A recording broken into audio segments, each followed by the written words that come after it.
Hey everybody, I'm Greg Sowell and this is Why Am I, a podcast where I get to talk to interesting people and try and trace a path to where they find themselves today. My guest this go around is Kayleigh Grant. So most folks know her as the guide that boops sharks. Yeah, you heard me right, as in she free dives with sharks of all kinds and physically interacts with these toddlers of the ocean. So no doubt it's a unique experience, but more importantly, people need to expand their world, right? If you can learn to love a shark, just imagine what that means for your fellow humans. So, word of warning on this one, I was on the tail end of a bad cold, so there are some random pauses for me to cough, and I likely sound a little rough. I think I probably sound kind of scratchy right now. So also, if you think this is worthy, please share this with your friends. Help us grow. Help us reach more people, change more lives. At any rate, hope you enjoy this chat with Kayleigh. Kayleigh, thank you for joining me on the Why Am I podcast today. Thank you for having me. Yes, absolutely. I am stoked. I've been chasing after you for a minute, but your patience. No, absolutely. To be honest, I ask a lot of people and almost none of them respond. And I think even if somebody says, I don't have time right now or I can't, to me, that is such a kindness. Just respond back. I appreciate that little human touch. So I thank you for that. Yeah, I have been ghosted so many times with opportunities, and it's like so annoying. And I know exactly what you mean. Yeah, for sure. All right. Well, oftentimes I concoct a scenario to run into you, but there are so few opportunities in which you and me would cross paths that I'm just going to ask the question that I always ask. And one of my very favorite things to ask another human is to say, and sometimes it takes people back a bit, but you think on your feet well, you roll with the punches. So, Kayleigh, who are you?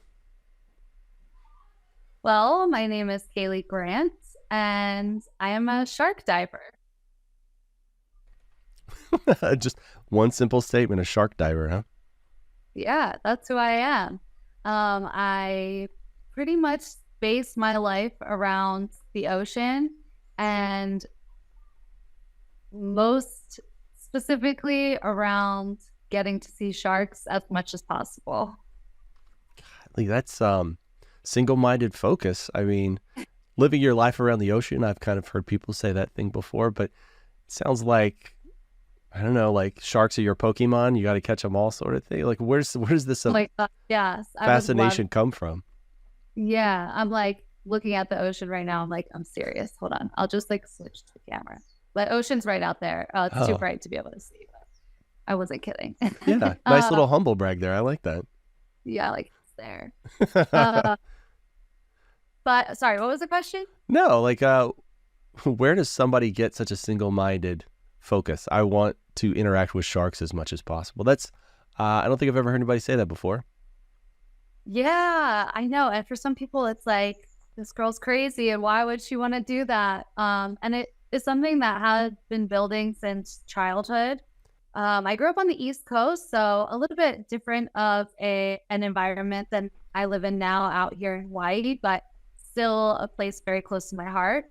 When I was young, I'm in my mid-30s, so I grew up in the era of The Little Mermaid and Free Willy, and I just remember being a kid and like, I could literally watch The Little Mermaid on repeat. And if as a little kid, when you think you can be anything in the world, if somebody asked me what I wanted to be when I grew up, I would have said, I want to be a mermaid.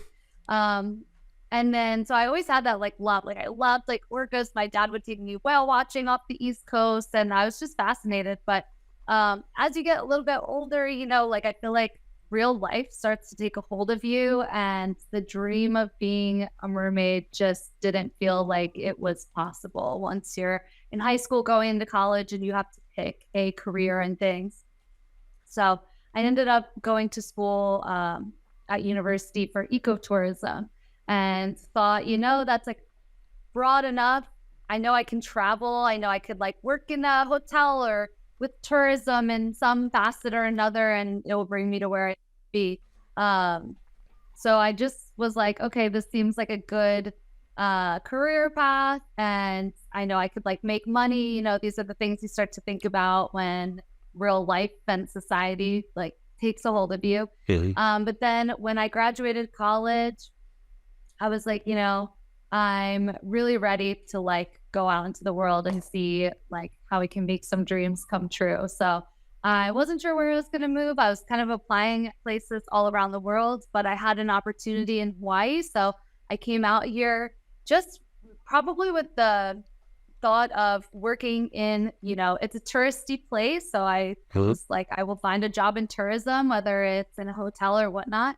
And when I came out here, the ocean is like completely surrounding us 360 degrees. So it was pretty undeniable that for some reason or another, I ended up here surrounded by the water and began just kind of pursuing that. I got my dive master and completely just like fell in love with it all over again. Once you're underwater, it's like you're a kid. There's like never ending exploration and possibilities of what can happen anytime you go in the ocean. Never ending possibilities of what you can encounter, what you can see. And the first time I got to see sharks, I was just like completely enamored with them. They're just so, so beautiful and also not scary. And that's what you think. It's going to be an adrenaline rush. And sure, it is. Like they're wild animals and apex predators. So to have that respect and like little natural fear is like totally good. But more than anything else, it was actually really beautiful and peaceful and just calming and not exactly what the media tends to portray. So that really made me fall in love with them. Kind of like we all can relate to feeling a bit misunderstood at times. And I feel like sharks are really misunderstood. So that was one of the reasons that I really fell in love with them. And then they just have taught me so much and helped change like who I am as a person. If you want a big boost of like confidence, yet humility at the same time, like so with sharks, it's their power and grace is just something that is truly addicting to be around. And maybe not for everybody, but for me and my select few crazy lady shark friends. Lady shark friends. All right. Well, you mentioned something earlier that ecotourism. I have no idea what that means. What is ecotourism? Yeah, it's actually a newer I've been out of college for like years now, but it was newer when I was choosing a major, and essentially it's a branch off of tourism and hospitality where we're just starting to have a focus more on ecotourism. So I know like a lot of the things I was studying was, it's like eliminating your carbon footprint with tourism. Oh, okay. All examples of that are like in hotels, how now they ask you if like you want the laundry done instead of just like automatically doing it, different things like that, just to conserve energy and conserve resources. Gotcha. So you graduate college and you got this ecotourism degree. You sound like is travel in your blood? Did you travel a lot as a kid, or is this just something you knew you had to go and do?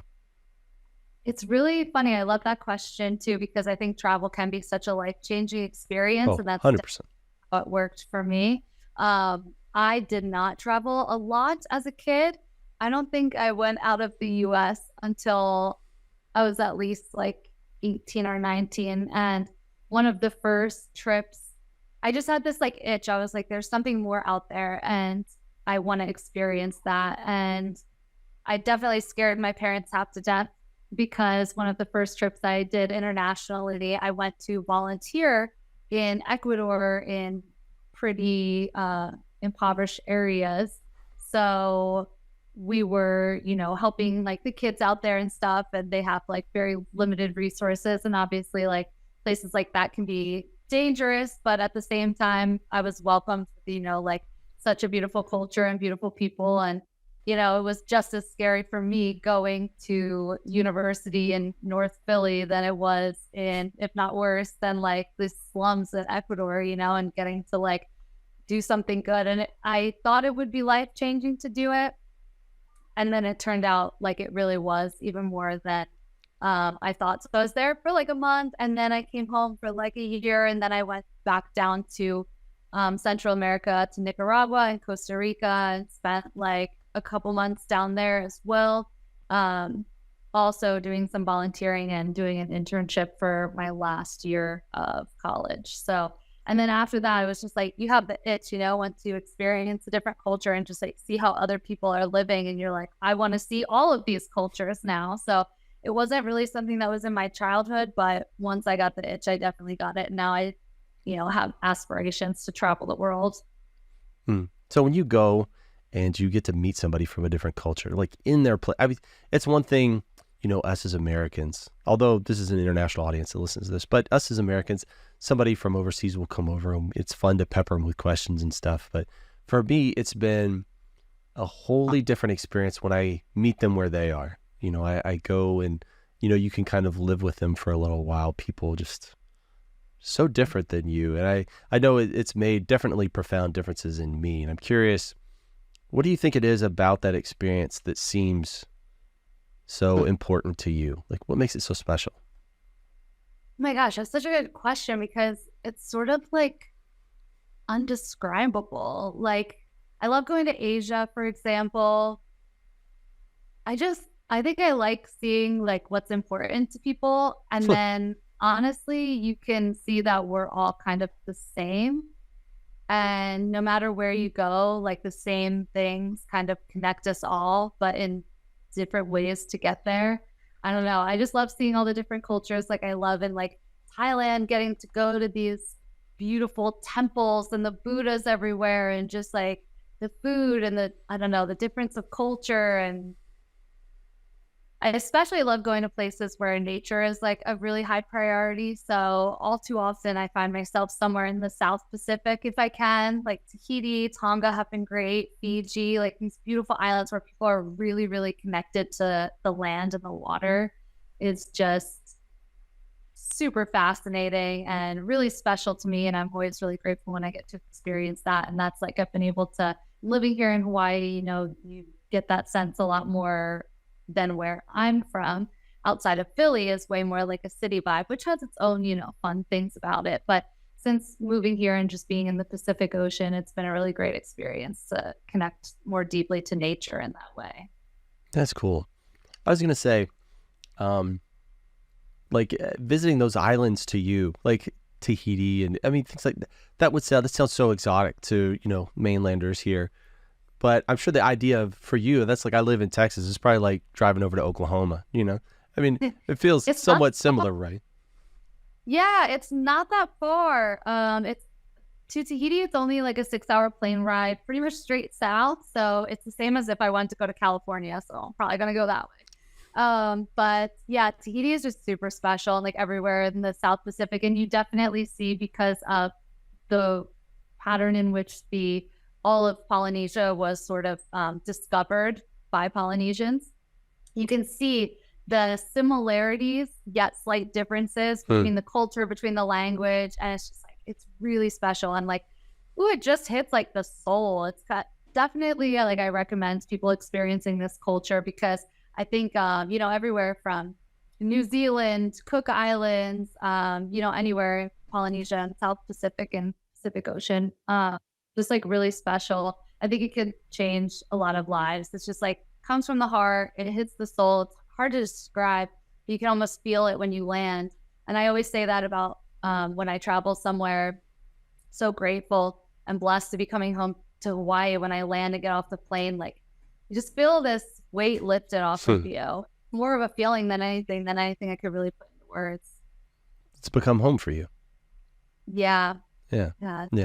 I know my travels and stuff like that, they've changed me in ways in which I think they've made me more patient with people and more empathetic. Because, like you said, one of the things that was see what's important to them. Like, that is such a beautiful way of putting that. Like, what's important for you, and seeing how they go about achieving those goals. Sometimes it's so different than I would have even imagined trying to accomplish that task. And I don't know, it just makes me think you're not doing it wrong. You're just doing it different. Right. And so it's made me so much more patient and empathetic. I think this is the best 2 words I can describe it. And I think it's important for everyone to see a different viewpoint, because so many of us sit in the same, 30 square miles that we were born in. And, this is all we know. There's such a big world out there. So many amazing people.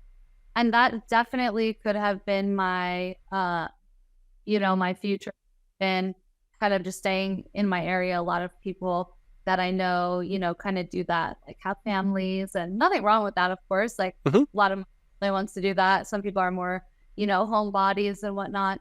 But for me, like I always knew there was something different and that I would not live life by the traditional sense. I think that's cool that something in you told you there was something different. But I think there's a lot of people that have no idea. They don't realize how it would actually affect them, right?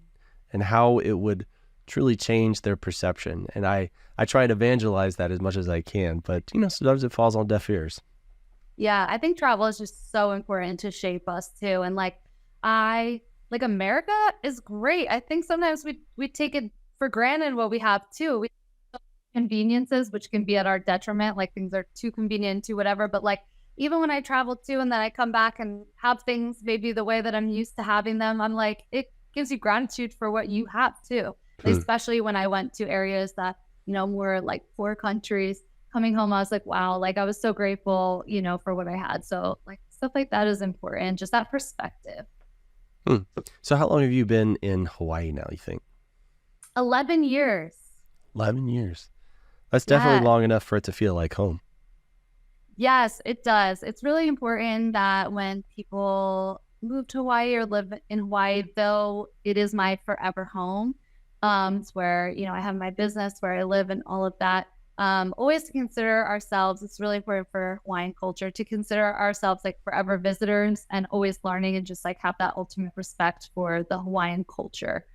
Because ultimately, and I'm not like, necessarily the person to speak on this, but ultimately, it is stolen land from Hawaiians. So just to like have as much respect as you can while you are living here, or even visiting here, to just like support natives, support the environment, and do your best in that way. So just a little tidbit. It's not really, I am the visitor, so not really Hmm. something I am the best person to ask about this, but something I like to add because it is important if you're visiting Hawaii and stuff.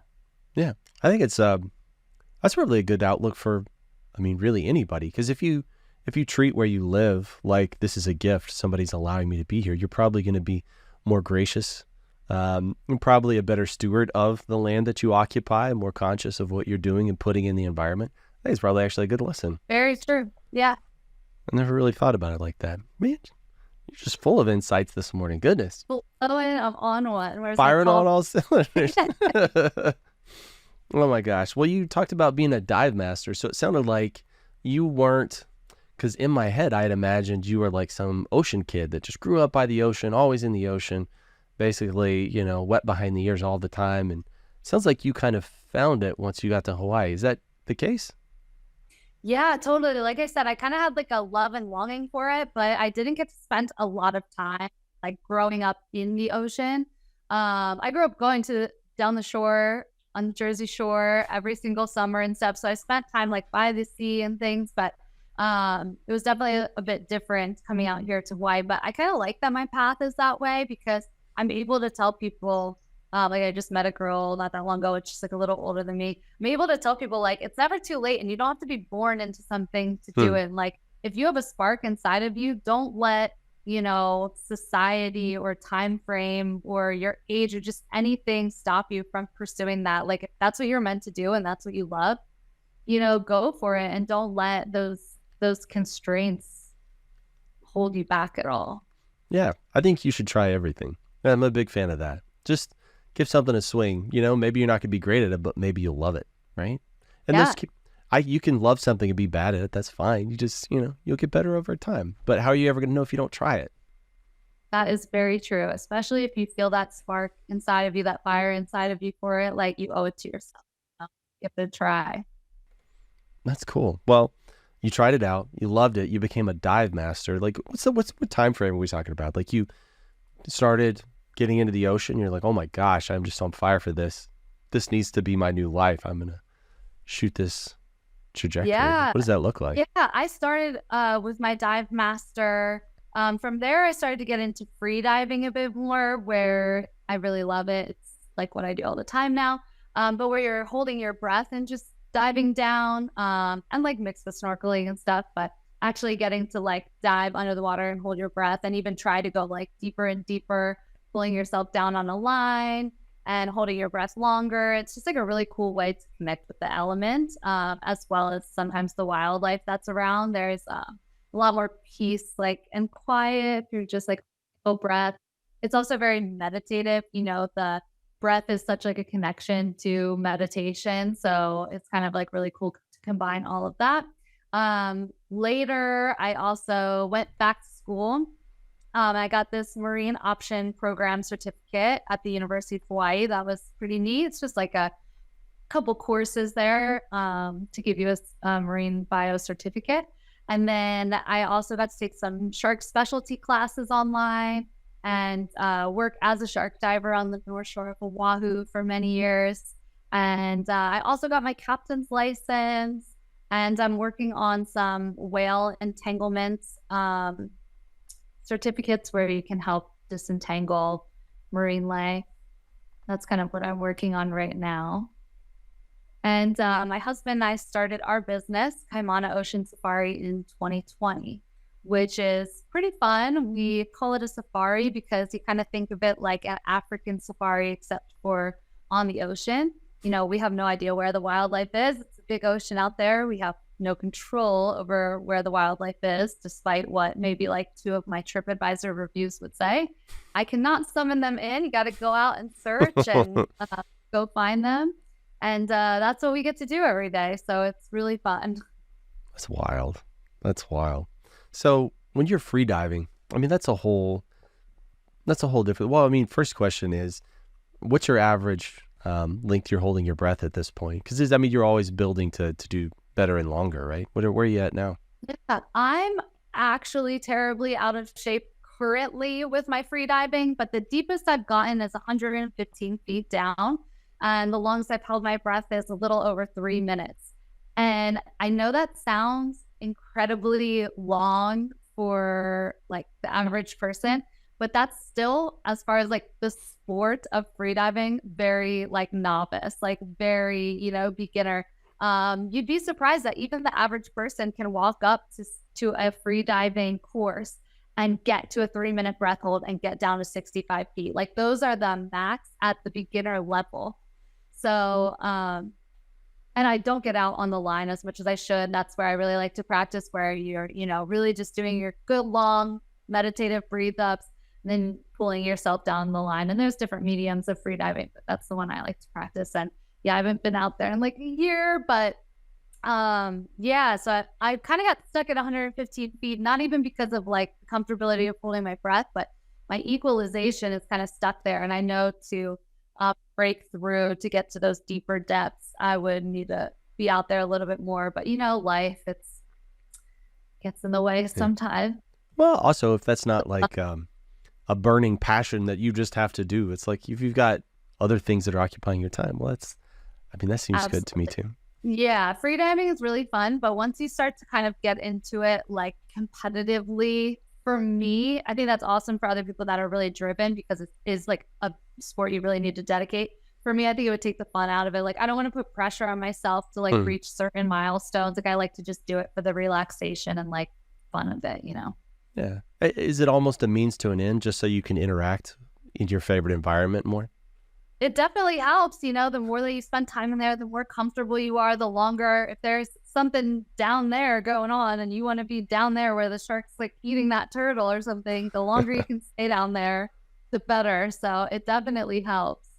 And yeah, you said it's very meditative. From my understanding, is like you basically have to kind of slow your body down, right? So that it's using less oxygen. You have to kind of conserve your movements. And so it's a whole process, right? Yeah, the breathing exercises, and they even have some on YouTube that like anybody could check out, because I think it's just a cool thing to do and practice even on land. You're essentially slowing your heart rate, just getting really nice and calm, and then taking in a lot of oxygen and holding your breath for as long as you can. And yeah, you'd be surprised that even just like anybody could get to like 3 minutes with just a couple little practices and your breathing. Yeah. I saw a guy, he wasn't necessarily free diving. He just competes to hold his breath the longest. and he got up to 17 minutes, and that's like mind-blowing. I didn't realize that kind of thing was human. Of course, he's not moving, right? He's not exerting himself, so static, they call it. When you're just completely still and stuff. And sometimes people will actually like breathe in pure oxygen before, and that helps you go longer. There's all kinds of tricks. That's wild. That's crazy. That's superhuman. That's like mutant stuff. I didn't realize we were capable of. I know. Yeah, but to me, that's taking an aspect of the sport and then just really drilling down on it. That's more effort than I generally put into anything, and maybe that's just my lazy nature, I think. But you'd like it. I bet I would. I bet I would love it. I've been snorkeling a couple of times, and I like, one of the things that I noticed about it is everything else goes away. Like when I would be in the water, I wasn't thinking about work. I wasn't thinking about responsibilities or paying bills or anything else. I was just there in nature for however long that was, just finding all these new discoveries, these, I don't know, all these living creatures that surround us that are entirely invisible. It was such a very relaxing space to be in. And so I think very fondly of those opportunities to do stuff like that. Yes, you'll have to come out to Hawaii and come out on the boat. We stopped in Hawaii for it was 11-hour layover on the way back from Australia once. And we got an opportunity to just kill a little bit of time there. And the water was freezing. I remember that. But it was beautiful the entire time. And all the people we ran into were very kind and courteous. And so it was a very inviting place. I thought it was pretty cool. Yeah, it is very. All right. So you are the shark whisperer, apparently. So I think we've delayed this long enough. So I'd love for you to tell me a little bit more about, you said you had an initial experience. And so I'm curious how that has changed. Because something I've always wondered, is it like the first time you smoke crack where it's amazing, then every time after that, it's not quite as good and you're still chasing? No, do you still get like that same feeling, or has it just become commonplace for you? Or, is there always some new species to discover and interact with? Or what does that look like for you? It's a really good question because it's definitely a little bit of both. There's always going to be something new in the shark world and the ocean world that I want to see. And even if you've seen, for example, I've gotten to swim with mako sharks recently for my first time this last year. And I'm going to go again this next year because even though I've seen them, there's always a different energy that a different species will bring and different interactions that can happen with that same species. So makos were a pretty crazy example because they're definitely more for somebody that's wanting to take their ocean or shark experience the next level kind of. And they're just a great example of kind of what I was getting into, because we had them they move really fast, right? They're the fastest shark in the ocean. Okay. They're buzzing all around and they're really bitey. So I have one come up to me and it's just biting my camera, and I'm holding on to the camera. There's just me and this little camera in between this shark biting. And that kind of brings me to the next part of it just being such a comfortable place to be in the water with sharks, and that it doesn't give me that adrenaline rush necessarily anymore. Even while that's happening, I'm just my heart rate's probably so normal. I'm just fully on okay, this thing's just biting my camera. It'll stop in a second. Hopefully it didn't scratch it too bad. I'm not oh my God, I'm going to die. I'm so used to being in the water with them now after thousands of shark dives that it just, for me, is another day. I mean, I'm always grateful for it. I'm not bored of it, but I don't get scared in the ways that earlier on there were certain scenarios that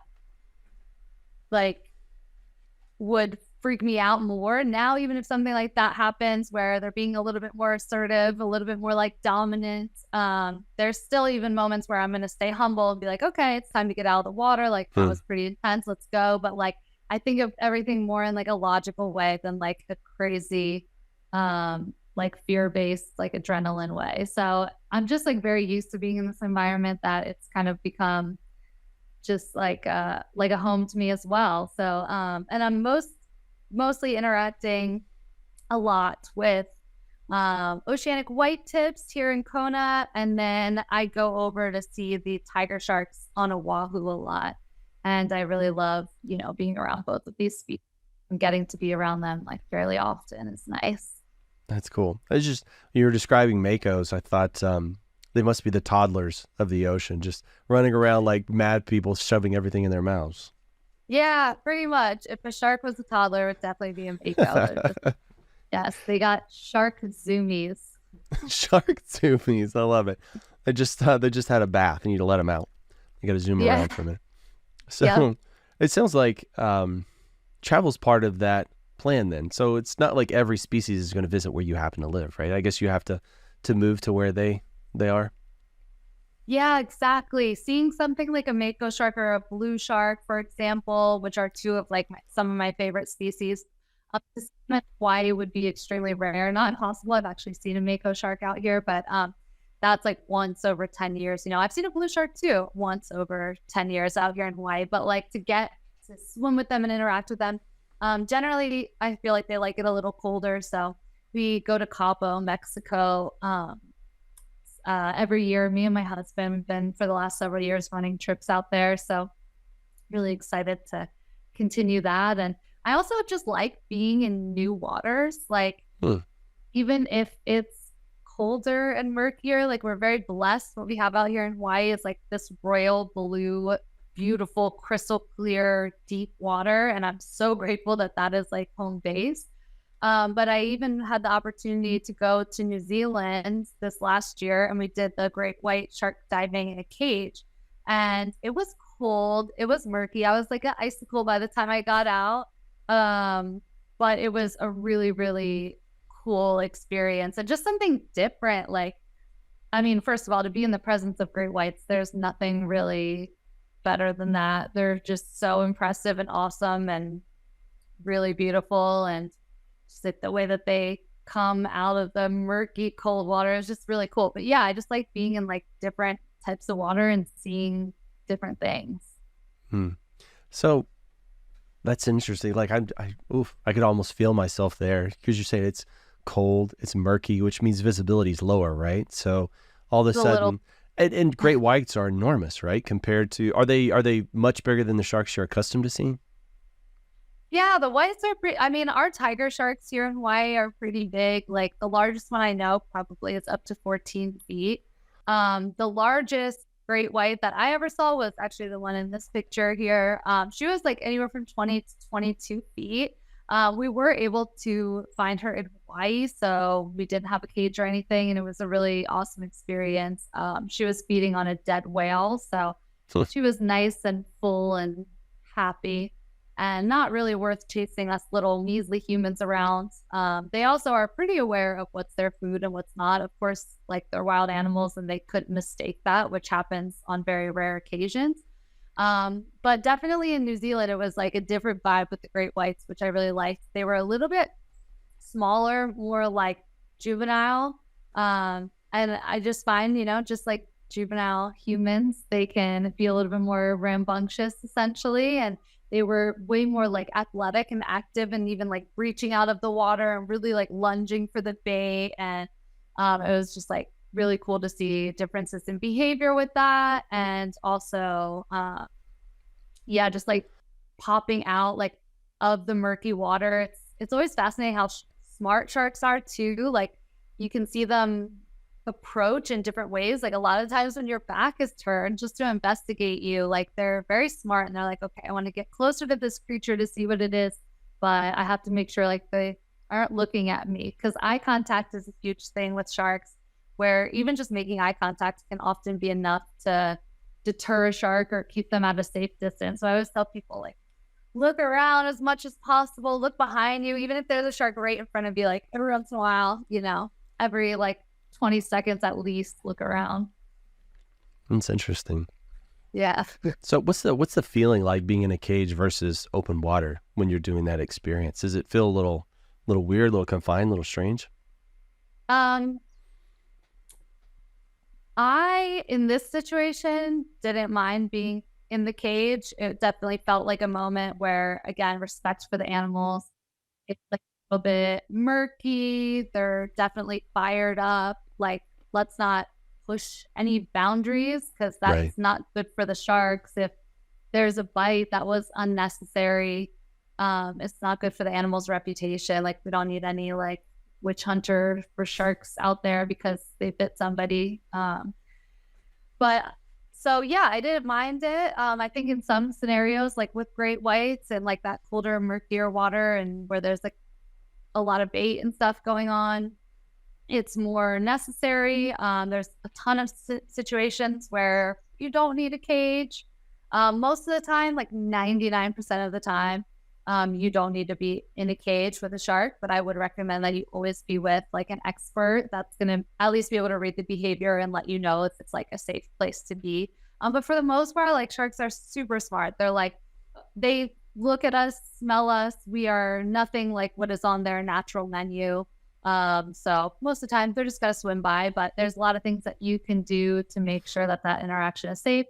Like I said, always going with a trained professional, but also staying like really, really calm in the water if you can. If you're splashing and flailing, I mean, that's like turning your back, swimming away from it as fast as you can. That's the same thing as being on land, seeing a bear, turning around and running away. Like that's going to make that bear want to chase you. They have this like prey response, this drive to, that they need to fulfill as a predator. So if you're making yourself look like a prey, that's like a different story. So again, emphasis on going with like a trained professional or like a reputable company. But for the most part, staying calm, try not to splash, swim away, panic. If you are backing away, try to face the animal, but like swim away backwards so you can still make that eye contact. You'd be surprised. Eye contact is huge. And if you have something with you, like a surfboard, or if you have like fins, flippers on your feet, you can put that between you and the sharks. If anything, they'll bump it and be like, okay, definitely not interested in eating anything like this, turn away and typically leave. You'll see in some of my videos that we actually do have to push them away sometimes. I would say try to use your fins or something else if you have it. We're kind of demonstrating that as like, okay, if you don't have anything else to use, then, you'll want to push them away with your hand. On the side, on their gills, they're really sensitive there. So I wouldn't recommend, some people say punch them in the face. I feel like trying to hit something through water is already hard. And then anywhere near like the face, if your hand ends up in the mouth, that's not going to be fun. So gills are pretty sensitive. And we always recommend, on the top of the head, make your arm nice and stiff. So you're just kind of like always keeping your body at least at arm's length. And yeah, that's kind of like for the emergency situation if you're completely alone and stumble upon a shark. Yeah, I've seen some of your videos, and I was taken aback when like the official procedure is to boop the shark. You just kind of put your hand out. It's pretty hilarious. But yeah, so speaking of your videos and your social media presence, you are enormous. I don't think I need to tell you that, but the audience listening, a lot of the videos are kind of, it's sort of wild at first, but then you watch video after video and I see how comfortable you are and just how methodical, and it seems very practiced, and it's like an expert at their craft doing this thing. And so I see why it attracts so many people, because it's, one, it's just insane. These creatures that we were made to be so fearful of, and you're just they're you're respecting them and they seem to be respecting you, and it's this interesting relationship, this symbiotic thing. And then all through you're talking about how we don't need to fear them, and how we should respect them and take care of our oceans. And I think that's such an amazing message. As a kid who grew up on Shark Week, that was one of the big takeaways I had, was like, they aren't these murderous killers. They, like you said, if you run and flail, you're basically ringing the dinner bell, right? Because isn't what their injured prey do, right? They flail and flash around, and so maybe just watch a couple of Kayleigh's videos beforehand. But did you have any idea that you were going to be this social media superstar? No, thank you, by the way. But yeah, I would say that in 2020 is when I really started to put effort into social media. because, I would dabble here and there. My husband takes beautiful photos, so they were getting attention, throughout kind of this journey. But in 2020, around the same time that we started our business, there was a few reasons. I was like, let me just share this to the next level. Let me share a little bit more. Let me share more videos. Let me explain a little bit more what's going on here and stuff. And, just purely because we had a little bit more time with it being 2020, with us starting a business. And I was like, oh, let's tell people what we got going on here and see if people want to come join us. So a little bit of marketing. I just started to put effort into it. And that's when I got on TikTok.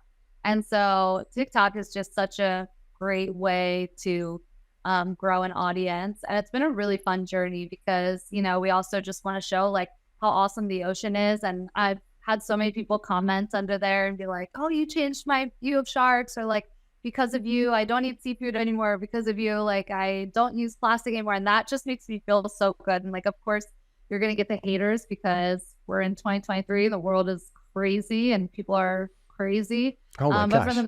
There's mean people on the internet? What? I don't know. Yeah, it's nuts. A lot of triggered people. But yeah, for the most part, really getting to connect with my followers and even meet some of them on my tours, or have them come on trips with me. It's been so fun. Yeah, that's wild.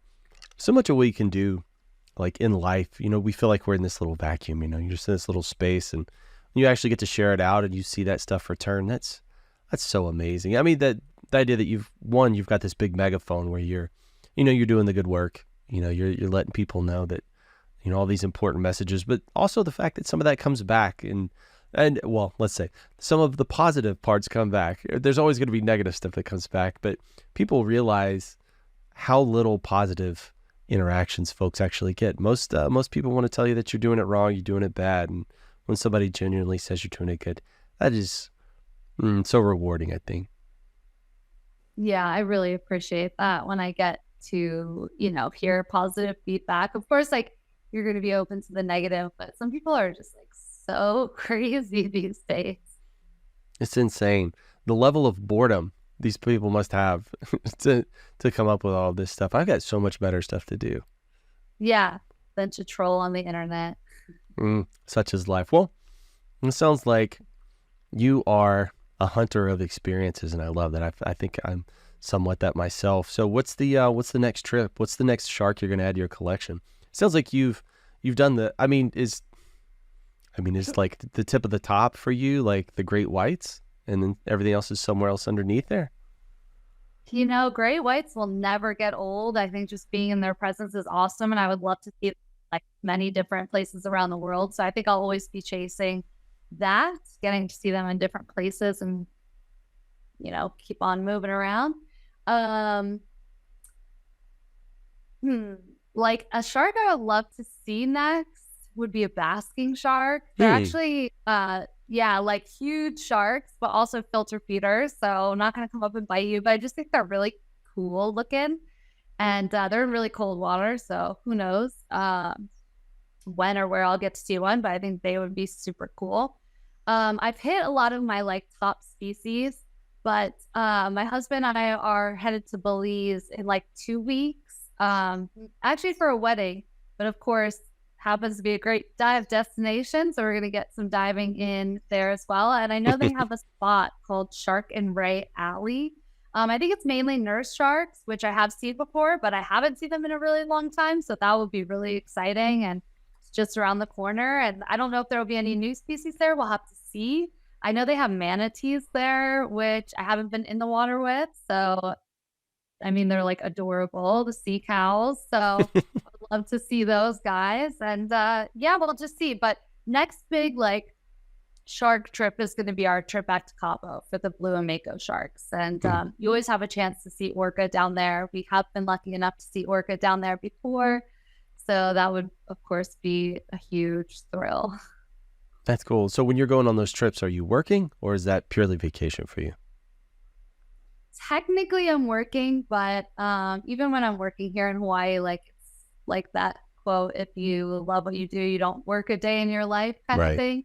It sounds cheesy or cliche, but even when I'm just out on a tour, I would rather be out there than at home in my house. Like I'd rather be out on the ocean. So it is like a little bit of both play and work. Of course, I have to make sure like everybody's like safe and everybody's having Hmm. a good time and like everything's okay. But for the most part, it's like we just really love what we do. So we're really lucky for that. For sure. And I know like even if I've done something a bunch of times, but somebody that's genuinely interested in what I'm doing is asking me questions and they're like engaged. I love that. Like, I don't know, it gives me a little bit of energy, gives me a little bit of life. And I could see you having the opportunity to do that every time you go down. That must be awesome. Yeah, like even this conversation, it's just like it's always such a good reminder of like why I do what I do, how much I love what I do, like exciting things ahead. Yeah, I like talking about it. I like just being out there. And like I said, with the safari style tour, it's like you never know what you're going to come across. You're just like out there in the vastness and anything can happen. Like last week, we came across a tiger shark eating a turtle. It's just like we drove by, there it was. Like yesterday, I saw some sperm whales. Like anything can happen, and some That's days, of course, you crazy. don't see anything. Like Right, that's right, just right. the nature of nature. So that's what like I really want to drive home too, is because like we share a lot of the highlight reels on social media, but Hmm. behind the scenes is also a lot of driving around, a lot of searching, and just appreciating the smaller moments too, like being on the reef and seeing all the beautiful fish. Mm. I bet a bad day out on the ocean's better than my best day at work. So It's even not if about as big. you say, even if you're out there and you don't find anything, I bet your day is probably still better than most of my days at work. So Like just, cruising, just appreciate being out in the salty air, taking in the view of the island from the water. Like, yeah, you would be like the perfect client because you get it. yeah, I am so easygoing. And for me, like I'm genuinely fascinated by see people who are really one passionate and really good at what they do, just do their thing. Like to me, that's entertainment. I enjoy being around those people as well. So yeah, even It's if we didn't find anything, if I was on a tour, I would be having a good time no matter what. yeah, it's really fun. All right, Kayleigh. Well, right here towards the end, I like to ask people if there are any specific ways they would like people to, on the internet to interact. Obviously, kindly would be the first way, but like, are there any resources or do you have any things coming up you want to promote? Anything like that? Let us know about it. Well, I always love getting to actually take people out to have these experiences that they can see on my social media. So if anybody is interested in coming on a tour with me, we are located in Kona, Hawaii. You can book just directly online at kaimanaoceansafari.com. You can follow along and see what we're up to on my TikTok at mermaid.kayleigh. Same thing with Instagram and YouTube. And yeah, come check it out. We also are going to be having different trips all around the world where you can get these firsthand experiences with sharks, with whales, and all different types of animals. So keep following along with that. And just know that, there are ways that you can also make an impact, even from the comfort of your own home, even little things. I'm a big believer in little things go a long way. So, get yourself a reusable water bottle and versus those plastic water bottles, just fill that up at your house with some filtered water every day. That can make a big impact, um, choose, maybe a couple of vegetarian meals per week, a couple days, give them a try. I promise they're really good. Follow my Instagram and I'll be sharing recipes. So it's even those small changes, like even if you're like not ready to go full on vegan, maybe just try like a couple meals a week where it's vegetarian, and that can make a big impact on our environment. And say no to the single use plastic bags and utensils and straw at the restaurant and all of that. Yeah, just little steps make a huge difference. That's so cool. That's so cool. Well, Kayleigh, I appreciate the gift of your time. It was truly well worth the wait. And I'm going to click stop on all this stuff.